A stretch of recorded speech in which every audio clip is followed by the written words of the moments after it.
What's up, traders? Mike Katz, 7 Points Capital. And what a day, right? We had a gap down in the market and luckily came in long some UVXY. Bought it an hour before the close yesterday. Felt like things were starting to get a little bit overdone and it ended up being a nice one. So picked up some UVXY here and woke up this morning, opened my eyes, checked my phone, and it's trading at 51. Like, wow, this is nice. Quickly logged into the system from my phone, still in bed, sold half UVXY at 51 and ended up getting a nice cover back, being able to buy back. Let's see, right there. So bought it back here at, what was this, around 50. And then we got another move in the market. So sold some more into the pop. And that's pretty much it. So now it's kind of pulled back. And I think this was my initial target. This is 55 level on UVXY. And we almost got there. We might test it again soon. But the SPYs closed off the lows. So it's really tough to say what's going to happen here. This is the big level that I'm targeting. We'll see. It might take some time to get there. And then afterwards, this level down here. Okay, so SPY, UVXY was really good. Trade around a core. That's helped. And came in this morning. ATOS was one of the low floats that was gapping up. Now this one, quickly, I went into my trader view and I searched up the symbol because I remember it's a trashy name and pulled up all my trades in it from the last year or so. And every time this thing just likes to fade off, right? So ATOS, if you get that up here, ATOS, just not a stock that holds up well. Look at the daily, just constantly, every time it just gaps up, it just fades most of the time, doesn't hold gains. And, today was no different. I did it again a couple of weeks ago, and then today was no different. It didn't fade too hard, but definitely off the highs. So coming into today, this morning, I was thinking, let me play it a little bit safer. I don't want to step into this thing if it's going to, squeeze up, but it cost me where I missed some of the easier fills, and then it just double topped here, and 210 was the high pre-market. So I didn't really get in. Here I thought maybe we would get a bounce off of this area, and instead it failed. So I didn't want to chase, but then finally I had to get involved and started trading it. So not bad. Probably could have done a lot better being more aggressive in the morning, but I chose to be a little more passive. So I didn't make as much, but I ended up getting some good covers, and this ended up being a pretty good one. And I'll quickly go over CMG. I think this was a really good setup, almost A+. I'm going to say either A- or A setup, probably A-.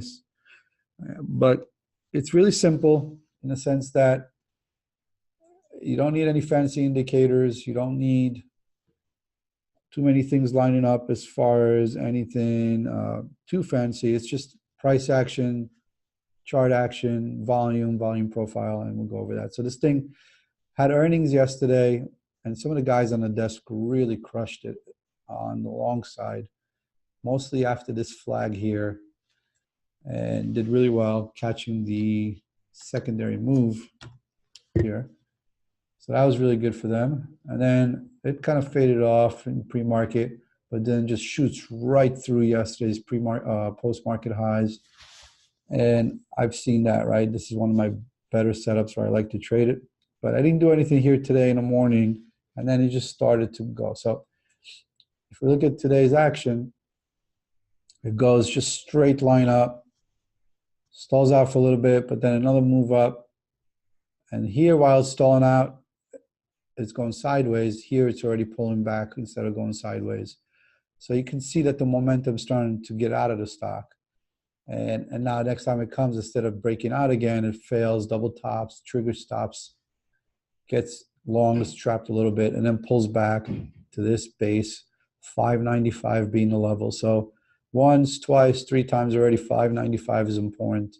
And then the next time we bounce, we don't even double top as we did the previous time.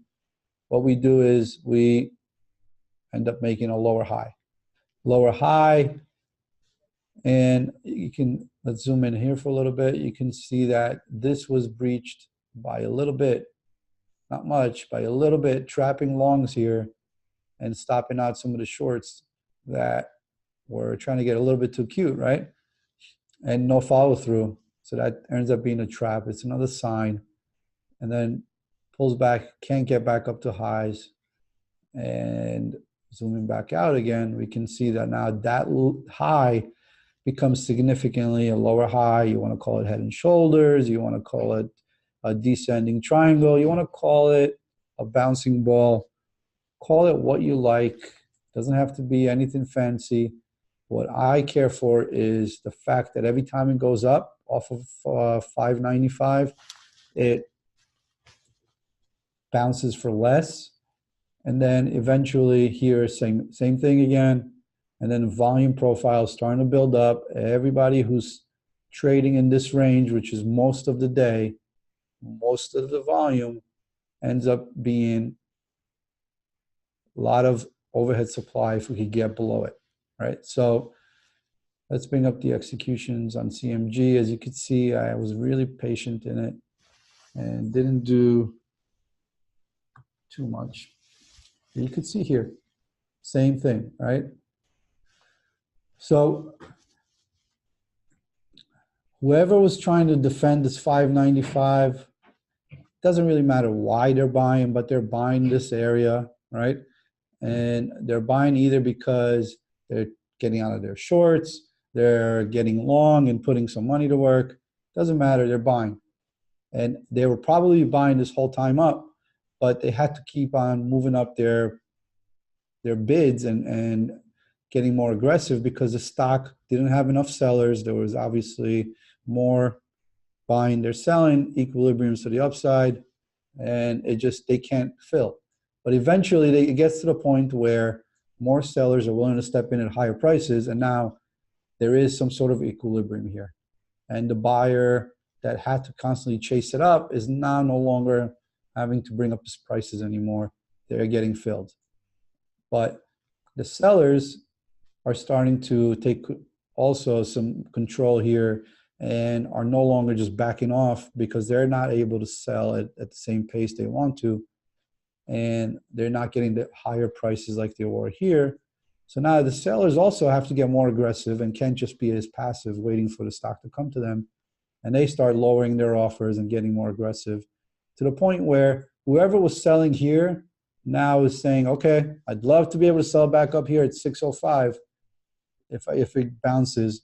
And guess what? It doesn't get up there. So now they got to reduce their offers and reduce their limit orders so that now they can actually get filled, and that makes this lower high. Comes back down here, finds support, and the more times you test the support level, the more likely it is that it's going to break, right? And comes back here again, and then the next time it bounces, bam, right? Lower high. Whoever wants to sell, you can't just sell. You're going to have to bring down your offers and bring down and get a lower price for it. Eventually, what's going to happen is whoever's buying, at some point, they're going to be done. If they don't have to be done, but if they will be done here, then all the sellers are going to overpower whoever was buying because of the support here. It's probably going to now be underwater. Everybody who filled here in this range will be underwater, and now they're creating a ceiling for the stock. So those of you who like to trade levels, this is how I think about levels and how they form and the psychology behind it. I want to know that there is real action going on. It's not some HFTs that are just looking to scalp a little bit here and get in front of this order or that order.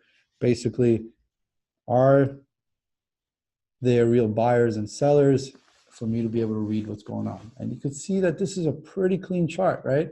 Let me go back to the candlestick. Another important factor here is that it's a clean chart. Looking at this, it doesn't look like it's got a lot of wicks, right? This is a $600 stock.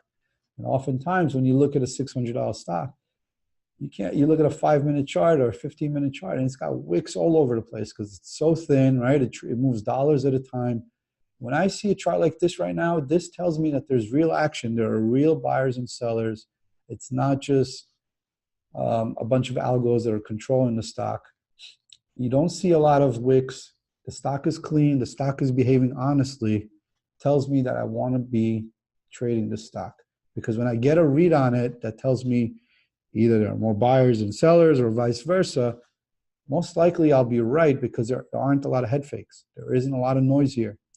So the cleansiness of the chart makes a difference. And when I see clean charts, my setups become that much more valuable. So I basically started, putting this on my radar here when it got really aggressively going sideways and respecting this 595 level without triggering it. I didn't want to see this thing come down here and come back up and then do what it did, because that just means that the buyer was overpowered, trapped some shorts down here, and now it's going back up. No, I want to see that level continue to hold without really breaching, telling me that that support is real. And then once it gets overpowered, bam, that's when we're going to get the move. So basically I got in here risking off of this level, and I figured when it gets back to that support, if I see it breaking, I want to add. And what's my target? Well, from here to here, I'm risking about, it was 603, got in at 98 and change, risking about $4 or $5, all right? And then when I'm adding here, I'm moving my stop on the original position to here. And this is 595, and here I'm risking about $4 on the add, and then here break even on the original entry, right? So basically I'm starting to build a position. I'm trying to maintain the same risk, and the height of this triangle is $10 from 605 to 595, and then my target was that $10 subtracted from the base gives me 585. And then also we have this after hours action from yesterday where we got rejected and this was resistance and it held pretty well. And then this morning we shoot right through it, and then this no longer becomes resistance. It's now support once we're above it. So when we're coming back down, this is my support, and that's my target, coinciding closely with the projection from the triangle, right? So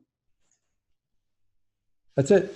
I try to keep it simple, and it ended up working out really nicely. Made about 4 hours on the trade, and it took about an hour. And I love these types of setups where the chart's clean. We have a reason to be in it. There is a catalyst, and it's not doing any tricks. It's not misbehaving. It's honest. It's telling me that it wants to go down, and it does. And it's telling me that it's stalling out, and it actually does. It's not doing anything too fancy. So some of you might ask, Mike Katz, why'd you say that this is an A- setup and not necessarily an A+ setup, right? Well, the reason this is less of an A+ setup for me, because I'm actually trying to catch a reversal here, right? The trend is up. If we look at a bigger picture chart, we can see that the trend is definitely up. So I'm trying to catch a reversal. If this was inverted, if this type of a setup that we have here, right, if it was preceded by a drop before it, before this triangle, then I think that would make it a better setup. So let me go to my annotation tool here. Let's see if I remember how to use this. All right, annotation and drawing. There we go. Let's draw. So if the setup was something like this, and then it comes back up, and then comes back to the support level, and then it bounces, but it bounces for less, and now it comes back and does one of these. to me, this is a lot more powerful of a support break than the one that we had here. Why? Well, reason being because we have a lot of momentum that might have preceded this stock, and everybody to the left of this is stuck. They're underwater, and they're going to create pressure, right? Whereas here, well, most likely everybody who's in the trade from before this pattern is in the money, so they're not as nervous. So that's why I say that this is not really an A+, it's more like an A-. I like these setups to show me that it's happening after a clear all drawings, after a downtrend, okay? So again, great setup, and it would have been a lot more powerful, and I would have been a lot heavier had this been after a downtrend instead of trying to catch a reversal, okay? So looking back at the volume profile, this one really gave me the conviction to trade this more aggressively, because after here, all this move, there was a lot of volume on the open, but it wasn't very concentrated. And then once we started consolidating, all this volume really started building up. Let's see if we can get this to see here. You could see the volume profile really starting to build up, and there's a lot of volume to trade here. More people are likely to be stuck. All right, so hopefully this was helpful. As you can see, I try to keep things simple. I don't have a lot of indicators on my chart. I just want to know which way is the path of least resistance. Is the stock behaving like I think it should be behaving? Is it a stock that's going to pay me out when I'm going to be right? Therefore, I'm interested.